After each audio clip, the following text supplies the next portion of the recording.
В этом году межрегиональный конкурс исполнителей башкирской песни «Ирандык Муңдары» будет проходить с 18 по 20 мая. История творческого состязания берет начало в 1996 году. С тех пор на протяжении уже 20 лет конкурс проводится один раз в 2 года с целью сохранения и развития традиций народного исполнительства, возрождения древних пластов башкирского фольклора, выявления молодых талантливых артистов, а также развития межрегиональных культурных связей. Одним из ведущих организаторов творческого состязания является Сажида Ганиева.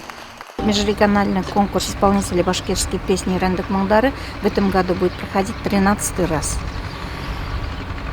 Конкурс начинается с 18 мая по 20 мая. 18 мая – открытие конкурса, 19 – первый тур, 20 – второй тур. 20 уже закрытие конкурса, и на центральной площади гала-концерт ожидается. Программа конкурса обещает быть весьма насыщенной и пройдет в 2 возрастных группах – до 16 лет и от 16 до 35 лет. Отдельно будут заслушиваться профессионалы и самодеятельные певцы. Приветствуется знание истории возникновения песен, представленных на конкурс. Заявки будут приниматься до 10 мая в отделе культуры города и Республиканском центре народного творчества в Уфе. На сегодня принять участие в масштабном творческом состязании изъявили желание представители Курганской, Оренбургской, Челябинской областей, городов Санкт-Петербург и Москва.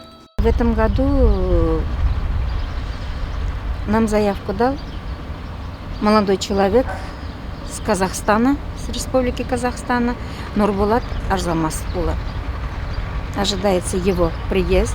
Также ожидается приезд гостя из Венгрии, народная артистка Венгрии Марта Себастьян, также интересующийся фольклорист, этнограф Давид.